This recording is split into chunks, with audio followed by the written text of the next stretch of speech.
Halo teman-teman semua, kembali lagi di Tanya Trading. Hari ini kita akan update market ya untuk di minggu ini. Kita mulai dengan Bitcoin teman-teman.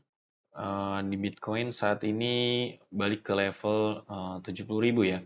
Kemarin sempat koreksi, yang mana kalau kita lihat ini membentuk pattern inverted hand and shoulder ya. Kita sudah lihat di sini terjadi bearish yang signifikan, yang valid, artinya terjadi penurunan tren ya.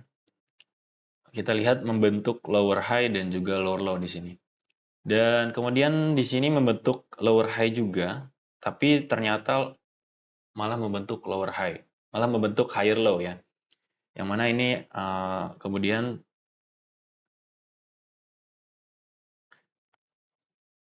kok hilang chat saya ya.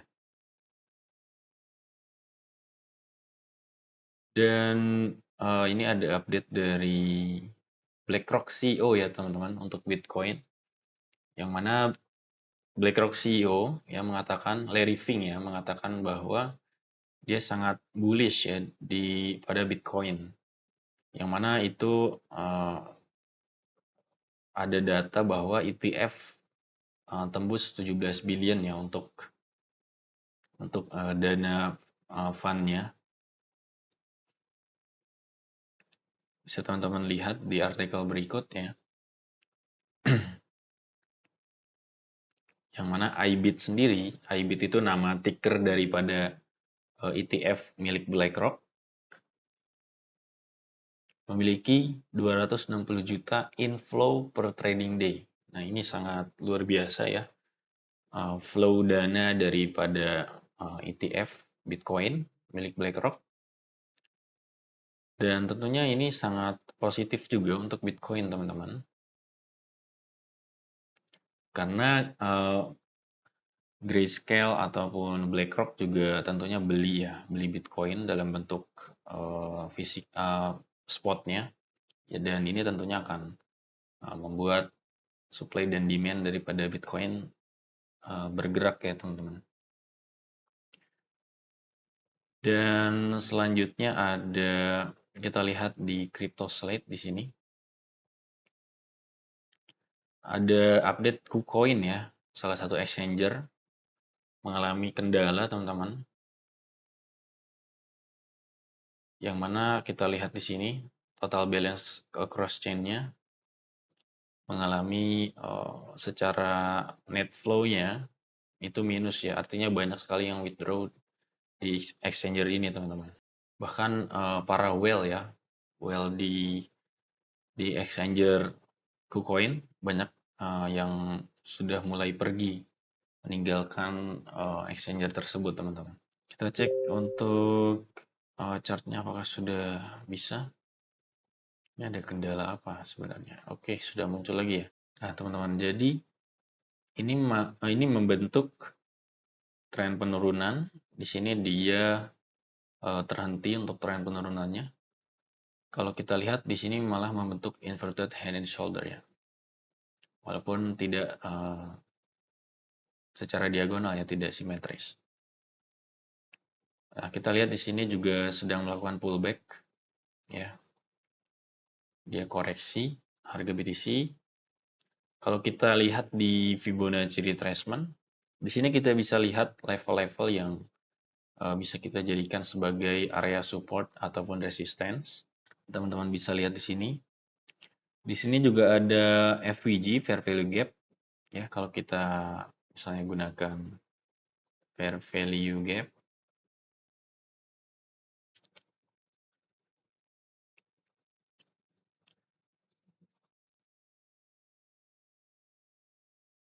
Nah, di sini ada Fair Value Gap, teman-teman. Dan ini juga sudah sedikit diisi ya untuk area Fair Value Gap ini.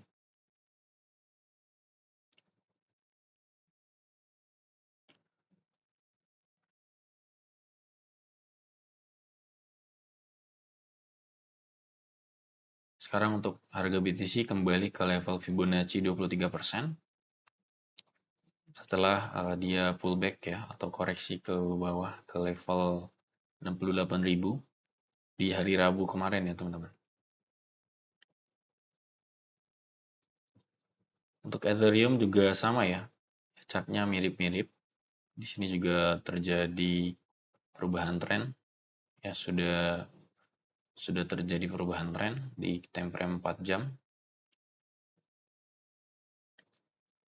Nah, untuk time frame 4 jam di Ethereum di sini FVG-nya atau fair value gap-nya terlihat sudah terisi penuh ya. Sudah terisi oleh candle yang ini. Ya, jadi teman-teman, FVG itu sejatinya biasanya itu akan diisi lagi ya. Misalnya ada fair value gap di sini seperti ini, maka harga akan cenderung mengisi ulang atau mengisi area tersebut dengan candle gitu. Jadi tidak ada gap di sana.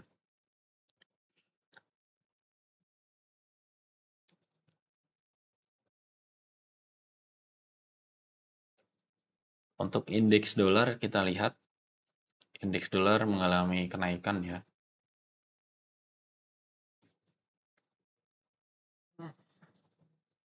Setelah data-data yang dirilis kemarin, kita lihat di Forex Factory untuk data minggu ini.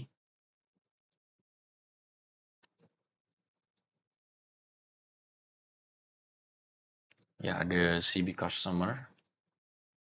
Ini data yang mempengaruhi indeks dolar. Kemudian kemarin tadi pagi ya, ada FOMC member Waller Speaks. Nah, ini teman-teman kita harus lihat pidatonya dulu untuk kita melihat kesimpulan daripada data ekonominya ya. Karena ini adalah pidato ya. Di hari ini akan ada final GDP kuartal over kuartal dan juga unemployment claims. Yang mana data saat ini, data sebelumnya adalah 210.000 data penganggurannya dan diprediksi akan naik ke 212 ya. Kemudian GDP juga diprediksi tidak ada kenaikan dari periode sebelumnya, dari kuartal sebelumnya.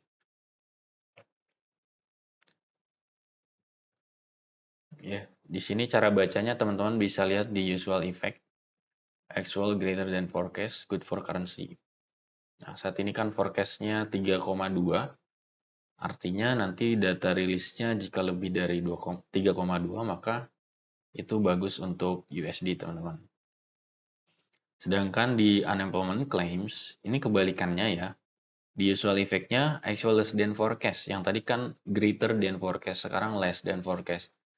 Artinya ketika data forecast-nya lebih rendah daripada, artinya ketika data actual-nya lebih rendah daripada forecast, maka itu bagus untuk currency-nya, yang mana currency-nya adalah USD. Jadi misalnya data unemployment claims-nya adalah lebih tinggi, maka yang terjadi adalah bad for currency. Ketika data penganggurannya rendah, misalnya anggaplah 200.000 gitu kan, artinya kan lebih rendah dari perkiraan dan juga dari previous.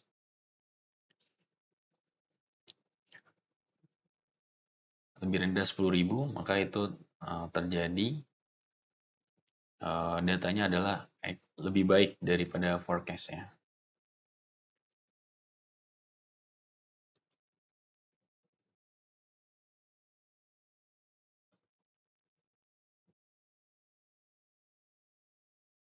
Kita balik lagi ke chart teman-teman.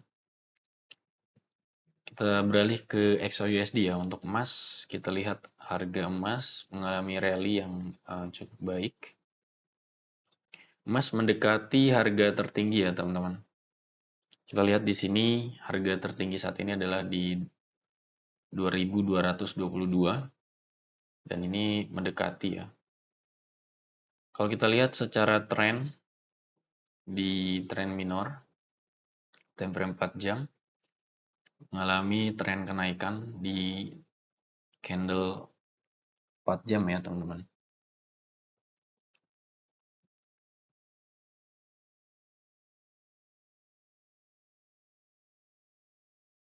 Yang mana tentu ini sangat menarik harga gold mengalami kenaikan yang cukup signifikan.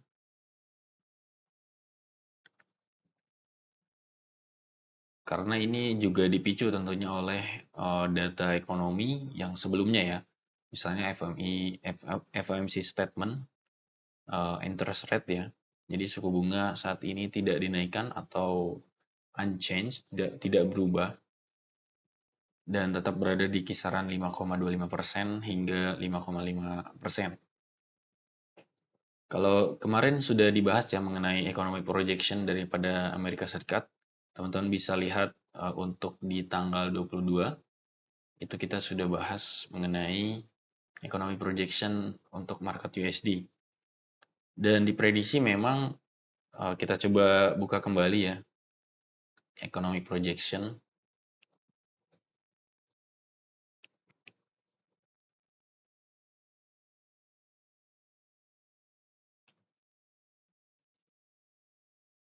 Di tanggal 20.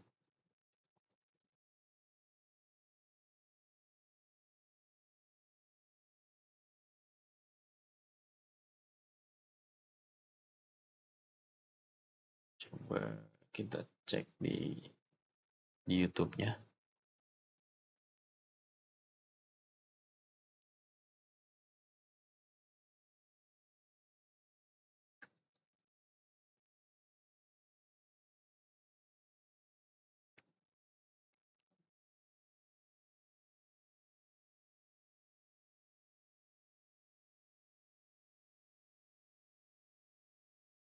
Untuk target The Fed sendiri, inflasi masih di 2% ya, target inflasi 2%. Saat ini berada di kisaran 3 ya, untuk inflasi sendiri 3%-an. Dan yang mana itu menjadi tugas The Fed dan tetap menjadi fokus The Fed untuk menurunkan inflasi. Maka ada economic projection-nya untuk di akhir tahun 2024 kemungkinan akan diturunkan untuk suku bunga. Kalau kita lihat berdasarkan economic projection yang dipaparkan oleh The Fed pada 21 Maret kemarin ya.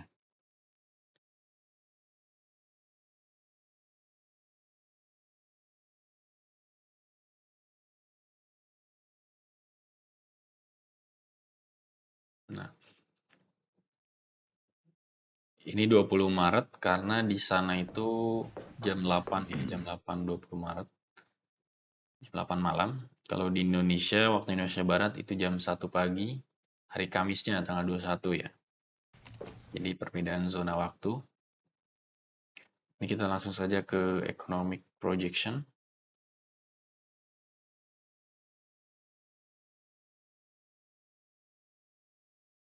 This year, 2.2.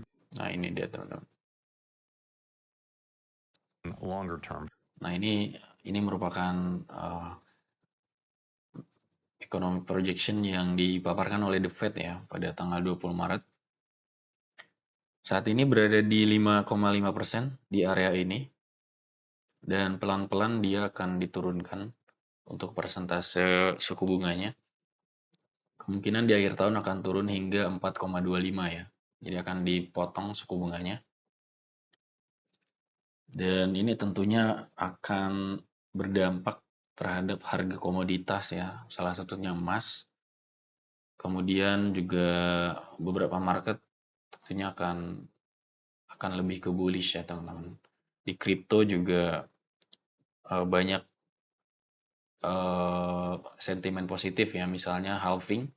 Misalnya Bitcoin halving akan terjadi di April mendatang. Kemudian sentimen ini tentunya didukung dengan pemotongan suku bunga The Fed yang mana ini akan terjadi bull market.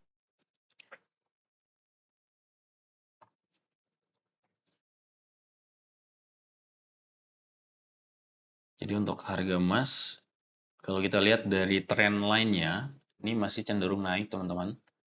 Ya, jadi untuk buy sekarang juga kurang begitu baik karena harga terus naik. Kita tidak tahu ya berapa resistensinya. Kita akan coba identifikasi.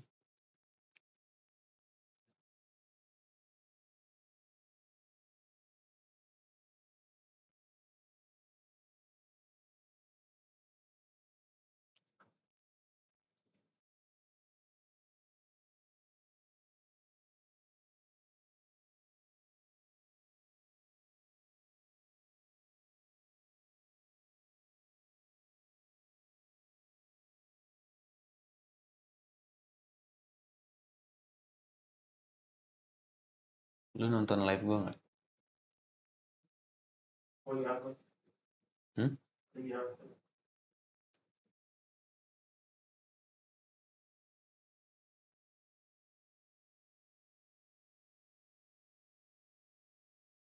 Ini jaringannya aneh banget ya.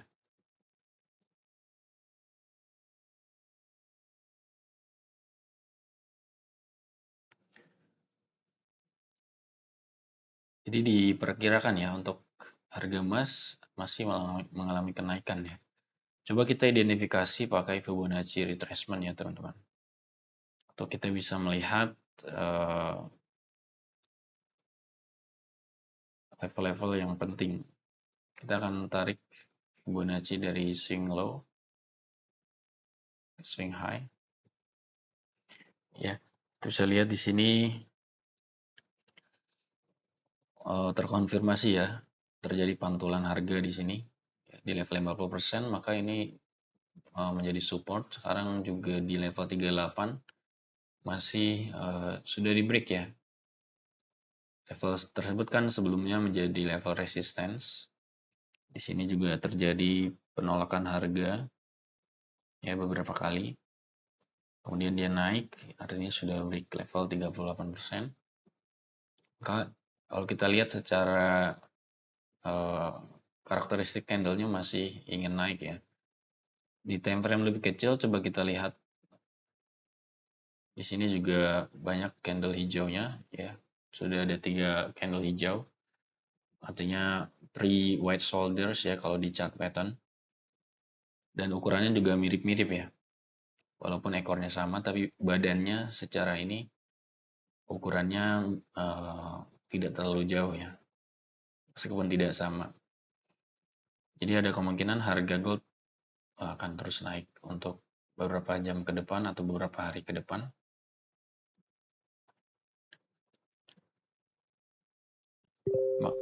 Kemungkinan kalau dia ingin koreksi berada di Fibonacci ya. Ya, jika dia mau koreksi, kemungkinan akan koreksi di area Fibonacci 38%, karena itu menjadi level support untuk saat ini, ya berdasarkan tarik garis Fibonacci.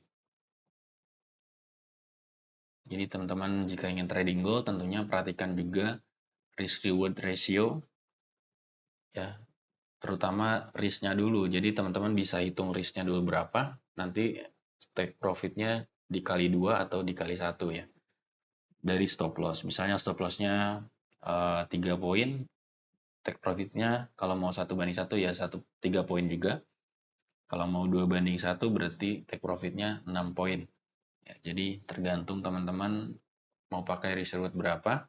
Yang penting teman-teman perhatikan risiko pada saat setiap entry posisi. Apalagi di gold kan menggunakan leverage ya, kecuali di Bitcoin. Di Bitcoin itu ada market spot. Jadi market spot tentunya lebih aman ya daripada market futures secara risiko.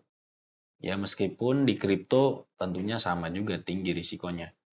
Ya, bahkan ada koin yang turunnya hingga 90% itu kan sama aja hampir kehilangan seluruh dana ya. Dan itu recovery-nya juga lama di kripto ya. Jadi sama-sama ada risiko, yang penting teman-teman bijak dalam mengelola risiko dan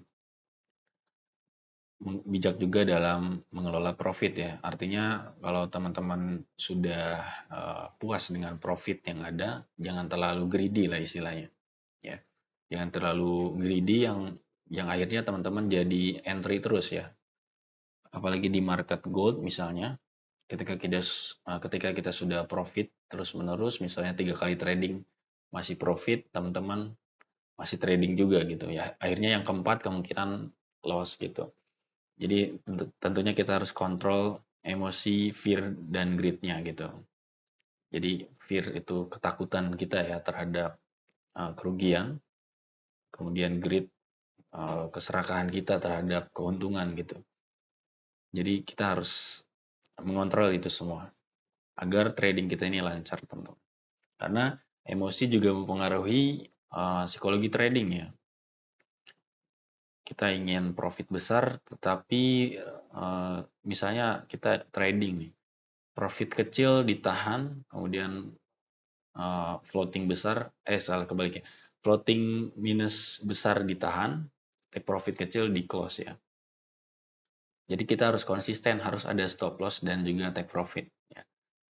Jadi teman-teman jangan lupakan stop loss, itu bisa jadi membantu atau meminimalisir kerugian yang ada ya. Jadi misalnya kita memiliki dana ekuitas $1.000, ketika kita batasi kerugiannya $100, artinya 10% dari dana, ya maka ketika terjadi kerugian sebesar $100, kita berhenti dulu, koreksi apa yang terjadi di market, dan kemudian setelah kita koreksi, kita coba entry masuk lagi dengan risk reward yang ada. Rewardnya diperbesar mungkin ya, risknya diperkecil. Untuk forex sendiri kita lihat di euro ya. Untuk euro sendiri teman-teman ini tentunya ada berita juga, ada fundamental yang mempengaruhi ya. Di zona euro atau zona NATO saat ini terjadi perang ya. NATO dengan Rusia masih berperang teman-teman. Ini sebelumnya terjadi karena Rusia Ukraina ya. Jadi Rusia ini tidak sengaja rudalnya belok gitu. Dan tentunya ini menjadi konflik yang berkepanjangan ya. Dan ini mempengaruhi juga tentunya harga euro. Jadi konflik ini sudah berlangsung dari 2022. Ya, pada saat itu harga emas juga terjadi kenaikan yang dahsyat ya. Pada saat perang perdana gitu, penyerangan perdana akhirnya di up ke media, harga emas mengalami kenaikan pada saat itu di Maret 2022 ya, kalau tidak salah untuk awal peperangan tersebut. 2022. Ini chartnya tidak kebuka teman-teman, ada gangguan jaringan ya. Nah ini dia sudah kebuka ya. Kita coba lihat di euro ya. Nah teman-teman bisa lihat sendiri. Untuk euro sendiri terkonfirmasi mendekati ya level trendline, mayor trend yang sudah saya garis. Ya teman-teman bisa lihat di sini. Mungkin teman-teman bisa lihat episode sebelumnya, garisnya memang sudah ada ya. Kita tarik garis dari sini ke sini. Kemudian di sini kita lihat harga mendekati level trendline. Yang mana ini tentunya terjadi karena tadi ya ada fundamental yang mempengaruhi.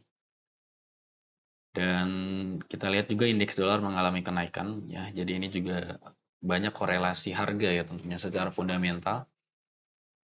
Jadi kita bisa identifikasi di fundamental itu kompleks ya masalahnya, terutama di forex. Jadi jika teman-teman trading di euro itu banyak sekali yang harus diperhatikan. Misalnya konflik negara-negara NATO ya, zona euro. Tentunya mereka sangat mempengaruhi harga euro. Dan di sisi lain teman-teman juga harus memprediksi pergerakan dari dolar. Jadi ketika kita trading di forex pair yang mana ada dua negara di sana, jadi kita harus melihat perkembangan dari dua negara tersebut. Berbeda dengan gold ya, karena gold ini dikutip menggunakan dolar ya, lebih kebanyakan digunakan dolar, dan yang sangat mempengaruhi juga US dollar ya. Dari US ada konflik di US, harga emas langsung bergejolak ya. Jadi secara fundamental kita lebih simpel menganalisa emas ya, karena ada satu negara saja yang kita analisa. Meskipun tidak sepenuhnya benar ya teman-teman. Jadi XAUSD juga dipengaruhi oleh negara lain misalnya China dan negara-negara besar lainnya. Tetapi karena ini dikutip dolar, tentunya ya salah satu pengaruhnya dan salah satu yang terbesar pengaruhnya adalah US dollar. Jadi kita cukup memprediksi pergerakan dolar, kita bisa trading di XAUSD ya.